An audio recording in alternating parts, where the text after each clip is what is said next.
రాళ్లు పెట్టి queue line లో చెప్పులు పెట్టి మరి రాష్ట్ర ప్రభుత్వానికి సిగ్గొచ్చే విధంగా ఇవాళ మీడియా ఆ దృశ్యాలు ప్రసారం చేస్తూ ఉంటే కాంగ్రెస్ ప్రభుత్వం అవి కనబడనట్టు, రైతుల ఆక్రందనలు వినబడనట్టు, రాష్ట్రంలో కొరత లేదు అని సిగ్గులేని మాటలు మాట్లాడుతూ ఉన్నది.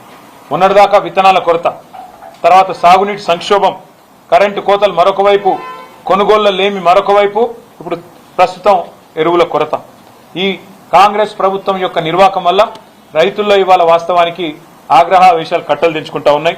తిట్టని రైతులేడు ఈ ప్రభుత్వాన్ని, తిట్టని రైతులేడు, శాపనార్థాలు పెట్టని మహిళా రైతులు లేరు, వారి కుటుంబ సభ్యులు లేరు. ఒక ఎకరానికి ఒక ఆధార్ కార్డు మీద ఒకటే బస్తా అని చెప్తుంటే ఇవాళ అవస్థలు పడుతున్న రైతులు, రైతు కుటుంబ సభ్యులు. మొన్న నల్లవెల్లి అనే ఊరు, మన పరకాల దగ్గర నల్లవెల్లి అనే ఊరు, ఆ గ్రామంలో మా మాజీ ఎమ్మెల్యే ధర్మారెడ్డి గారు చెప్పారు, మాకు ఒక రైతు తన భార్య పేరు మీద తన కొడుకు పేరు మీద ఉండే ఆధార్ కార్డులు కూడా తీసుకొని 3 బస్తాలు తీసుకున్నాడు. తీసుకుంటే నాన్ బెయిలబుల్ కేసు పెట్టి వాళ్ళ కుటుంబ సభ్యులే, వాళ్ళేం దొంగలు కాదు, వేరే వాళ్ళకి తీసుకురాలే, వేరే దొంగతనం చేయలేదు, నాన్ బెయిలబుల్ కేసులు పెట్టి ఇవాళ జైల్లో ఆ రైతును పంపిన దుర్మార్గమైన ప్రభుత్వం ఇవాళ రేవంత్ రెడ్డి గారి ప్రభుత్వం. ఇంత జరుగుతున్నా రేవంత్ రెడ్డి గారు మాత్రం పత్తా లేరు, కనీసం ఈ అంశం మీద మాట్లాడతలేరు. ఎక్కడ పోయిండో, ఏం చేస్తున్నాడో రేవంత్ రెడ్డి గారు, ఆయన ప్రభుత్వం చెప్పాలని చెప్పి నేను కోరుతా ఉన్నా. 24 గంటలు బురద రాజకీయాలు, బురద జల్లడం తప్ప రైతులకు పనికొచ్చే ఒక్క పని కూడా ఈ ప్రభుత్వం చేస్తలేదు అనేది వాస్తవం. ఇంకొక అనుమానం కూడా మాకుంది, కాంగ్రెస్ నాయకులే చాలా మంది చాలా చోట్ల బ్లాక్ మార్కెటింగ్ కూడా చేస్తున్నారనే అనుమానం కూడా మాకుంది. లేకపోతే ఇంత షార్టేజ్ రాదు. కేసీఆర్ గారు ఉన్నప్పుడు 10 ఏళ్లు ఎన్నడూ ఒక్కరోజు కూడా రైతుకు అవస్థ ఉండదు ఎరువుల కోసం. కాంగ్రెస్ రాగానే ఎందుకు స్టార్ట్ అయింది ఇట్లా సడన్ గా? బఫర్ స్టాకులు పెట్టుకునే విధానం కానీ ఇంకోటి కానీ ఆ నైపుణ్యం కానీ అధికారులకు ఉంది. అధికారులను పనిచేయనిస్తే వాళ్ళు బ్రహ్మాండంగా చేస్తారు.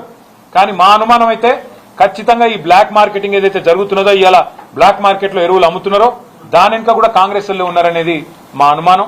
ఈ విషయంలో కూడా రైతులు అప్రమత్తంగా ఉండాలని చెప్పి కూడా మేము కోరుతా ఉన్నాం. ప్రైవేట్ కంపెనీల నుంచి మరి వాటికి లబ్ధి చేకూర్చి వాటి నుంచి భారీగా ముడుపులు దొబ్బాలన్న ఆలోచన ఏమైనా ప్రభుత్వానికి ఉందా? లేదా కాంగ్రెస్ నాయకుల దందాలు క్షేత్రస్థాయిలో జరుపుకునే విధంగా రేవంత్ రెడ్డి గారి అనుచరులు, కాంగ్రెస్ నాయకులు వాళ్ళేమన్నా ఈ బ్లాక్ మార్కెటింగ్ చేసి గోదాములలో దాస్తున్నారా? కృత్రిమ కొరత సృష్టించి రేటు పెంచి రైతును ఆగం చేసి మరి వారి దగ్గర ఎక్కువ డబ్బులు గుంజే ప్రయత్నంలో ఉన్నారా? ఇది కూడా తప్పకుండా రైతులు ఆలోచించాలి. ఇంకా ఘోరం ఏంటంటే, ఇక్కడ ముఖ్యమంత్రి ఏమో కొరత లేదు, ఆర్టిఫిషియల్ షార్టేజ్ అని ముఖ్యమంత్రి చెప్తాడు. కానీ కాంగ్రెస్ పార్టీ ఎంపీలేమో అక్కడ బీజేపీ ఏదో ఇస్తలేదు అని వాళ్ళు ధర్నా చేస్తా ఉన్నారు. అంటే ఎవరది డ్రామా? అయినా ఇద్దరులా ముఖ్యమంత్రి ఆడుతున్నది డ్రామానా, కాంగ్రెస్ ఎంపీలు చేస్తున్నది డ్రామానా? ఏది డ్రామానో కూడా రైతులు ఆలోచించాలని చెప్పి నేను కోరుతా ఉన్నా. 51 సార్లు రేవంత్ రెడ్డి గారు ఢిల్లీ పోయారు. 51 సార్లు పోతే కూడా ఈయన ముఖం చూసి కనీసం 51 బస్తాల ఎరువులు కూడా ఇవాళ కేంద్ర ప్రభుత్వం మంజూరు చేయలేదు. ఇంకా ఘోరం ఏంటంటే, వాళ్ళ రాష్ట్రంలో గ్రామాలలో పుట్టినరోజు బహుమతులుగా ఎరువుల బస్తాలు ఇచ్చుకునే దుస్థితి వచ్చిందంటే ఇంతకు మించిన సిగ్గుచేటు ఒక ప్రభుత్వానికి ఏది ఉండదు. ఇంకొక మాట కూడా అడగాలి ఈ సందర్భంగా. రాహుల్ గాంధీ గారు, కేంద్ర నాయకత్వం, కాంగ్రెస్ పార్టీకి సంబంధించిన నాయకత్వం, ఖార్గే గారు ఎన్నికల ముందు వస్తారు, డిక్లరేషన్లు అంటారు. వరంగల్లోనైతే పెద్ద పెద్ద మాటలు చెప్పిండు రాహుల్ గాంధీ. రైతు డిక్లరేషన్ అని పెట్టి రైతులకు ఇది చేస్తాం, అది చేస్తాం, బోనస్ ఇస్తాం, 15,000 15,000 రైతు బంధు ఇస్తా, అందరికి బోనస్ ఇస్తా, కౌలు రైతులకు రైతు బంధు ఇస్తా, రైతు కూలీలకు 12,000 ఇస్తా. ఇన్ని చెప్పిన రాహుల్ గాంధీ రైతు డిక్లరేషన్ లో ఇవాళ ఎరువులు దొరకపోతే పార్లమెంట్ లో నీ నోరు ఎందుకు తెరుస్తలేవు? ఒక్కటంటే ఒక్క రోజు రాహుల్ గాంధీ గారు మాట్లాడినారా? ఎరువుల కొరత మీద ఎందుకు కేంద్ర ప్రభుత్వం సహకరిస్తలేదని చెప్పినరా?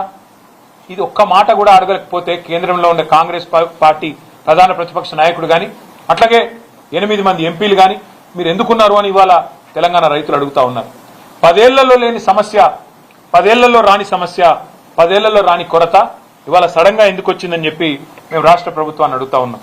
అట్లాగే మీరు రాష్ట్రంలో ఉన్న పరిస్థితులు ఇవాళ వ్యవసాయ రంగంలో ముఖ్యంగా ఇవన్నిటినీ మీరు దాచిపెట్టి కావాలని పంటలు ఎండబెట్టే విధంగా కన్నెపల్లి పంపు మోటార్లు ఆన్ చేయకుండా కిందికి నీళ్లు పోతా ఉంటే శ్రీశైలం నుంచి పైన మరి పాలమూరులోని చెరువులు నింపేదానికి అక్కడ మోటార్లు ఆన్ చేయకుండా రాష్ట్రంలో ఎక్కడ కూడా చెరువులు నింపడానికి ప్రయత్నం చేయకుండా కిందికి నీళ్లను పంపే పరిస్థితి ఏదైతే ఉన్నదో ఇది రాష్ట్ర రైతాంగం మొత్తం కూడా చూస్తా ఉన్నది. అట్లాగే ఇవాళ వాస్తవాలు ఏ మాటకా మాట మాట్లాడుకుంటే సరే కొన్ని బాకా పత్రికలు ఆయన డబ్బా కొట్టే పత్రికలు కొంతమంది బాకా ఛానల్లో ఆయనకు భజన చేయొచ్చు. కానీ వాస్తవం ఏంటంటే ఈ ప్రభుత్వం ఇవాళ రాష్ట్రంలో రైతులు అనుకుంటున్న మాట, రుణమాఫీలో ఫెయిల్ అయింది, రైతు బంధులో ఫెయిల్ అయింది, ఉచిత కరెంటులో ఫెయిల్ అయింది, అట్లాగే రైతు బీమా ప్రీమియం కూడా చెల్లించడంలో ఆఖరి కేసీఆర్ గారు తెచ్చిన ఒక అద్భుతమైన పథకం, రైతు కుటుంబం రోడ్డు మీద పడద్దని చెప్పి 5 లక్షల రైతు బీమా ఏదైతే పెట్టినరో ఆ విషయంలో కూడా ఫెయిల్ అయినారు. రైతుల ఆత్మహత్యలు తిరిగి ప్రారంభమై ఇవాళ ఉధృతంగా పోతా ఉన్నాయి. ఇప్పటికే 600 మంది పైచిలకు రైతులు ఆత్మహత్యలు చేసుకున్నారు. ఆ ఆత్మహత్యల నివారణలో కూడా రేవంత్ రెడ్డి ప్రభుత్వం ఫెయిల్ అయింది. సాగునీరు అందించడంలో ఫెయిల్ అయింది, పండించిన పంట కొనుగోలులో ఫెయిల్ అయింది, బోనస్ ఇవ్వడంలో ఫెయిల్ అయింది, అట్లాగే విత్తనాల సరఫరాలో ఫెయిల్, ఈ రోజు ఎరువుల సరఫరాలో కూడా అట్టర్ ఫ్లాప్. ఇది వాస్తవం. కానీ దీనివల్ల నష్టపోతున్నది 70 లక్షల మంది రైతులు. వారి తరపున తప్పకుండా మేము కొట్లాడడానికి సిద్ధంగా ఉన్నాం. తప్పకుండా మరి క్షేత్రస్థాయి నుంచి రాష్ట్ర స్థాయి దాకా కూడా పోరాటాల్లో బీఆర్ఎస్ పార్టీ ముందుంటది. వెంటనే పోరాట కార్యాచరణ కూడా ప్రకటిస్తాం. అట్లాగే ఢిల్లీకి బస్తాలు మోసే దాని మీద ఉన్న శ్రద్ధ, ఢిల్లీకి మూటలు మోసే దాని మీద ఉన్న శ్రద్ధ, ఎరువుల బస్తాలు తెప్పించే విషయంలో మాత్రం రేవంత్ రెడ్డి గారికి లేదు అనేది కూడా ఇవాళ తేలిపోయింది. కాళేశ్వరం ప్రాజెక్టు మీద బురజల్లో ఉన్న తాపత్రయం, దాని మీద బదనాం చేసే దానిలో ఉన్న తాపత్రయం, కేసులు పెట్టే దానిలో ఉన్న తాపత్రయం, సిగ్గు లేకుండా మరి తెల్లారు లేస్తే ఇష్టం వచ్చినట్టు కేసీఆర్ గారి మీద మాట్లాడే మాటల విషయంలో ఉండే ఆరాటం రైతులకు సాయం చేసే విషయంలో మాత్రం లేదు. ఇంకా ఘోరం ఏంటంటే మేము ఏం మాట్లాడినా తెల్లారి ఒంటికాలతో మా మీద లేచే బీజేపీ ఇవాళ రైతులు ఇంత అవస్థల్లో ఉంటే ఒక్క మాట మాట్లాడతలేదు. ఒక్క కేంద్ర మంత్రి మాట్లాడాడు, ఒక్క బీజేపీ ఎంపీ మాట్లాడాడు, ఒక్క బీజేపీ ఎమ్మెల్యే రాష్ట్ర ప్రభుత్వం ఏం చేస్తుందని అడగడు. కనీసం కేంద్రం ఎంత ఎరువులు ఇచ్చిందో చెప్పే పరిస్థితి కూడా మరి కేంద్ర మంత్రులకు కానీ రాష్ట్రంలో ఉండే బీజేపీ పార్టీకి కానీ లేకపోవడం అనేది సిగ్గుచేటు. పక్కనే ఉంది ఆంధ్రప్రదేశ్. ఆంధ్రప్రదేశ్లో మంత్రులు ఢిల్లీకి పోయి అక్కడ మరి కేంద్రంలో ఉండే మంత్రుల్ని పట్టుకొని బతిలాడుకొని మొత్తానికి ఎరువులు తెచ్చుకుంటున్నారు. కానీ మన రాష్ట్ర ముఖ్యమంత్రి 51 సార్లు పోయినా ఇప్పటివరకు 51 బస్తాలు కూడా అదనంగా రాలేదు. మరి 8+8 0 అని మేము ఎప్పుడో చెప్పినాం. 8 మంది బీజేపీ ఎంపీలు, 8 మంది కాంగ్రెస్ ఎంపీలు, రాష్ట్రం నుండి ప్రాతినిధ్యం వహిస్తున్న కేంద్ర మంత్రులు అందరూ కలిపి ఇవాళ రైతులకు సాధించింది గుండు 0 అనేది మళ్ళొక్కసారి తేలిపోయింది.